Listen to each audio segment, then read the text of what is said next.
मैं उसको India alliance नहीं कहूँगा, मैं उसको इंडी अलायंस कहूँगा, यानी घमंडिया गठबंधन कहूँगा।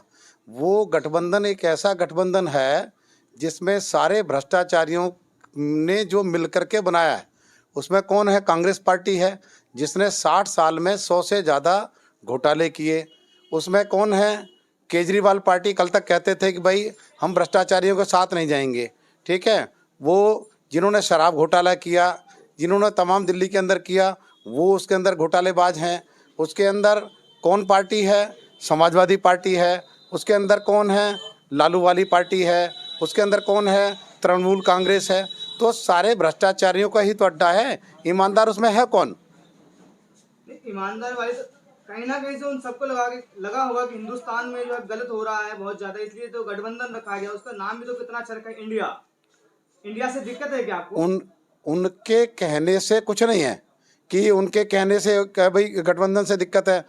आप एक बात बताइए, जब से 2014 से नरेंद्र मोदी जी आए और अभी उन्होंने कहा है कि मेरी गारंटी है, यानी कि उन्होंने कहा है, आदरणीय प्रधानमंत्री जी ने कहा है कि गारंटी है कि 2024 के चुनाव के बाद जब वो केंद्र में तीसरी पारी खेल रहे होंगे, तमाम जितने भ्रष्टाचारी हैं सब सलाखों के पीछे होंगे।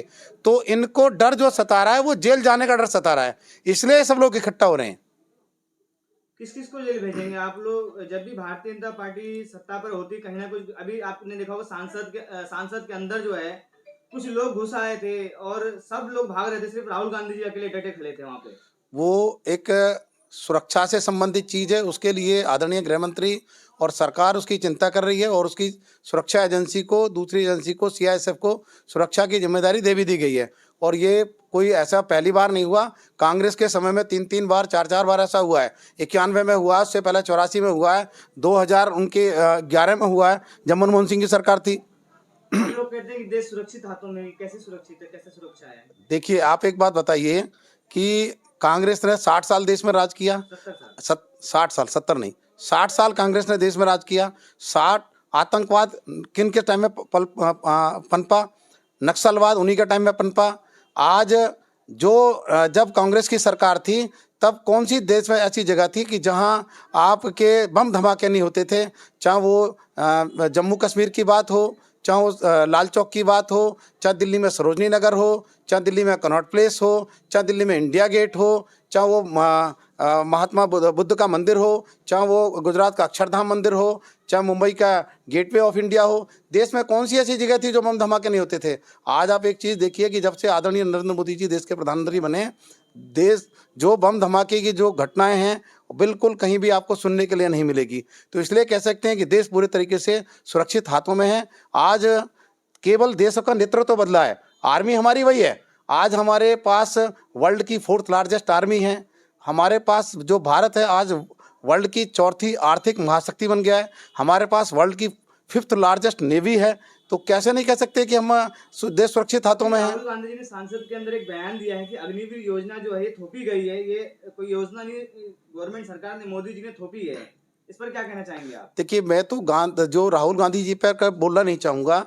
वो जो जिस पार्टी ने देश में 60 साल राज किया, उस पार्टी के वो राष्ट्रीय अध्यक्ष भी रहे, संसद भी हैं, लेकिन उनमें गंभीरता कहीं नहीं दिखती। वो व्यक्ति जो देश के अंदर संसद में बैठ कर के जो हम उसको अपना मंदिर मानते हैं, उसके अंदर बैठ कर के वो व्यक्ति आंख मारता है। अभी टीएमसी के सांसद ने महामहिम उपराष्ट्रपति जगदीप धनखड़ जी के ऊपर जिस प्रकार से मिमिक्री की और मिमिक्री के वो बाहर वो कर रहे हैं, मखौल उड़ा रहे हैं और उसकी वो वीडियोग्राफर बन करके उसकी कवरेज कर रहे हैं। तो कहीं गंभीरता उनमें कोई सांसद वाली कोई गंभीरता दिखती है या उनमें कोई नेता वाली गंभीरता दिखती है? मुझे तो कुछ दिखता नहीं ऐसा।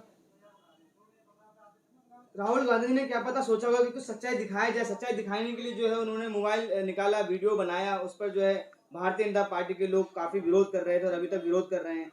क्या किसी को सच दिखाने का अधिकार नहीं है?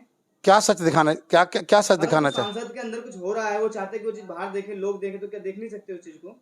उस पर भी भारतीय जनता पार्टी के लोगों नहीं, ने काफी सवाल वो करा। जो भी भारतीय जनता पार्टी के सांसदों ने या सरकार में जो लोग बैठे, किसी ने कुछ नहीं किया। देखिए, एक तरफ तो बाहर कहते हैं कि हर एक चीज पर जो है संसद के अंदर चर्चा होनी चाहिए। जब चर्चा के लिए माननीय अमित शाह जी कहते हैं कि ठीक है हम चर्चा करने के लिए तैयार हैं, तो ये जानबूझ करके ऐसा संसद में हंगामा मचाते हैं, ऐसा माहौल खड़ा करते हैं ताकि इनको सस्पेंड किया जाए। चर्चा करना भी नहीं चाहते, चर्चा सुनना भी नहीं चाहते, संसद में रहना नहीं चाहते। ये ऐसा माहौल पैदा करते हैं ताकि ये सस्पेंड हो, बाहर आए और शोर मचाएं। अच्छा, अभी इंडिया वर्ल्ड कप हार गई थी, उस पर जो राहुल गांधी ने एक पनौती शब्द का यूज किया था, इस पर आप क्या कुछ कहना चाहेंगे? देखिए, मैं कहूँगा कि प्रधानमंत्री जी जो हैं वो देश के प्रधानमंत्री हैं, और मैं ये कहूँगा कि उनको, राहुल गांधी जी हो या कोई भी हो, आपको अपनी मर्यादा का पता होना चाहिए। आपको जो आपकी भाषा है वो मर्यादित होनी चाहिए। अभी जब उन्होंने कहा प्रधानमंत्री जी के बारे में आप शब्द बोला, एक बार नहीं कई बार उन्होंने बोला है। अभी हाल ही में जिन राज्यों में चुनाव हुआ, अभी राजस्थान में भारतीय जनता पार्टी की सरकार बनी, छत्तीसगढ़ में भारतीय जनता पार्टी की सरकार बनी, मध्य प्रदेश में सरकार बनी। देश की जनता ने दिखा दिया कि कौन पनौती है, कौन पनौती नहीं है। तो इस पर 24 में, अभी जो है 24 में जो मांग हो रही है वो वॉलेट पेपर को लेकर हो रही है, ईवीएम से चुनाव ना कराने की, तो इस पर क्या कहना चाहिए? देखिए, मैं ये कहना चाहूँगा कि जो व्यक्ति या जो सांसद या जो राजनीतिक पार्टी ये कहती है कि ईवीएम नहीं होना चाहिए, मैं ईवीएम का, जब माननीय अटल बिहारी वाजपेयी साहब जब देश के प्रधानमंत्री थे, ईवीएम लेकर के आए। इन्हीं ईवीएम ने 10 साल तक केंद्र में डॉक्टर मनमोहन सिंह को प्रधानमंत्री बनाए रखा। कभी कांग्रेस ने कहा कि ईवीएम खराब है, भारतीय जनता पार्टी जीतनी चाहिए थी तो हम तो गलत जीत गए। इन्हीं ईवीएम ने पिछली बार राजस्थान में कांग्रेस की सरकार बनाई, अशोक गहलोत मुख्यमंत्री बने, कांग्रेस ने नहीं कहा कि ईवीएम खराब है। छत्तीसगढ़ में पिछली बार कांग्रेस की सरकार बनी, नहीं कहा कांग्रेस ने कि ईवीएम खराब है। इन्हीं ईवीएम ने 2007 से 2012 में उत्तर प्रदेश में पूर्ण बहुमत की सरकार मायावती जी को मुख्यमंत्री बनाया। मायावती जी ने नहीं कहा कि ईवीएम खराब है। इन्हीं ईवीएम ने 2012 से 2017 तक अखिलेश को पूर्ण बहुमत की सरकार दी, मुख्यमंत्री बनाया। उन्होंने नहीं कहा कि ईवीएम खराब है। इन्हीं ईवीएम ने राष्ट्रीय जनता दल, जो लालू जी की जो पार्टी है, उनको वहाँ बहुमत दिया, उन्होंने नहीं कहा कि ईवीएम खराब है। इन्हीं ईवीएम ने दिल्ली के अंदर 3 बार से अरविंद केजरीवाल को मुख्यमंत्री बना रहे हैं कि अरविंद केजरीवाल ने एक बार भी नहीं कहा कि ईवीएम खराब है, हमें जीतना नहीं चाहिए था, भाजपा की सरकार बननी चाहिए। यानी कि भाजपा जीते तो ईवीएम खराब है, तुम जीतो तो ईवीएम सही हो जाएगी। इस समय एक बड़ा मुद्दा है 2024 का, मायावती का में क्या कहना चाहेंगे? क्या वो भारतीय जनता पार्टी के साथ है या इंडिया के साथ? देखो, उनकी अपनी राजनीतिक पार्टी है, वो किनके साथ है उनका अपना निर्णय होगा। अभी तक जो है चुप है, वो कुछ बोल नहीं रही है, तो वो चुप क्यों है या क्या बोलना चाहेंगे, इसका जवाब तो वही दे सकती हैं। कहीं ना कहीं उत्तर प्रदेश में बहुत ही बड़ा समर्थन है मायावती जी को, जिसको दीदी बोलते हैं, पूरे उत्तर प्रदेश में बहुत ही फेमस है। इस समय अगर इंडिया के साथ गठबंधन करती है तो कहीं ना कहीं अखिलेश यादव को बहुत बड़ा झटका लग सकता है। देखिए, अखिलेश यादव को झटका लगेगा कि नहीं लगेगा, या मायावती जी क्या करेंगी, उसका निर्णय तो मायावती जी लेंगी। लेकिन इतना जरूर कह दूं, भारतीय जनता पार्टी के कार्यकर्ताओं का इसका जवाब है किसका, कि मायावती इंडिया में शामिल होंगी या बीजेपी? ये तो उनका अपना विवेक है, अपना क्या निर्णय लेंगी, शामिल होंगी नहीं होंगी।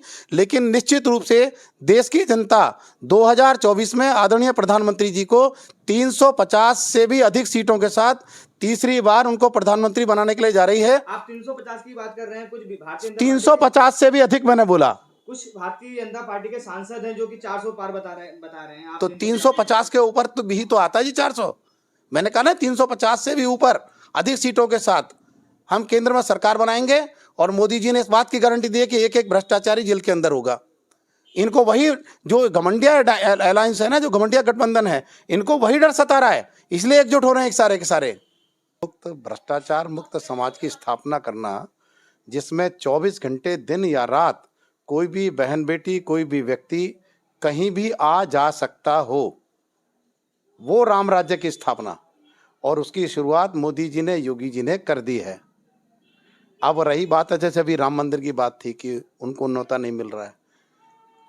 कांग्रेस ने सुप्रीम कोर्ट में, कांग्रेस के जो अधिवक्ता कह लीजिए, उनके सांसद भी कह लीजिए, कपिल सिब्बल ने एफिडेविट लगा करके कहा था कि राम तो काल्पनिक हैं, राम तो हुए ही नहीं, राम कौन से कमरे में पैदा हुए थे। अब जब राम काल्पनिक हैं, पैदा नहीं हुए, तो भैया फिर क्यों मांग रहे हो आप वहां जाने के लिए इनविटेशन, कौन से मुंह से मांग रहे हो?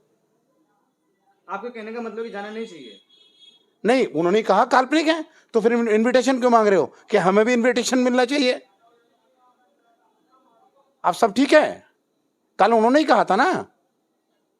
हमारे लिए तो आराध्य प्रभु श्री राम कल भी थे, आज भी हैं, और कल भी पूजनीय थे हमारे लिए। उन्होंने कहा था एफिडेविट लगा करके कि जी राम काल्पनिक हैं, राम कहाँ पैदा हुए, ठीक है, और आज वही लोग कह रहे हैं हमें इनविटेशन नहीं मिल रहा है। तो कहीं ना कहीं से मोदी जी के काम अच्छे लगे, पसंद आए उनको भी, और जो है देखिए मोदी जी के जो काम, जब तो मांग रहे हैं ना वो जाने अभी का। अभी एक चीज पूछ रहे थे आप, भाई हमारे मैनिफेस्टो में था कि हम राम मंदिर बनाएंगे, हमने बना दिया। हमारे मैनिफेस्टो में था कि 370-35 सीट आएंगे, हमने हटा दी। हमारे मैनिफेस्टो में था कि हम ITR की जो रेंज को है 5 लाख के ऊपर लेकर के जाएंगे, हमने कर दी। आदरणीय मोदी जी सभी समाज के लिए, देश के सभी लोगों के लिए कुछ ना कुछ कर रहे हैं। आप एक चीज समझिए, जब वो देश के प्रधानमंत्री बने तो जवानों की बहुत दिनों की एक डिमांड उनकी पेंडिंग पड़ी थी। वो डिमांड ये थी कि 1 रैंक 1 पेंशन हमको मिलना चाहिए। आते ही पहली कैबिनेट की बैठक में 1 रैंक 1 पेंशन उन्होंने दिया उनको। जो उनको कुछ आधुनिक हथियार, बुलेट प्रूफ जैकेट चाहिए थी, वो भी उनको दिए। किसानों की भी उन्होंने मांग पूरी करी। आज तक किसी भी सरकार ने 60 साल में किसानों को 1 रुपया दिया है?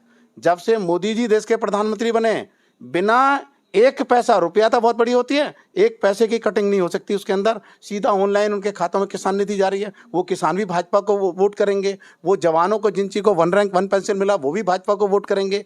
जिन गरीब और मजदूरों को कच्चे मकानों में रहते थे, 2.5 लाख रुपए की सब्सिडी से उनके पक्के मकान बन गए, वो भी भाजपा को वोट करेंगे। जिन झुग्गी वालों को फ्लैट मोदी जी ने दिए हैं, वो भी भाजपा को वोट करेंगे। जिनके घरों में शौचालय बने हैं, वो भी भाजपा को वोट करेंगे।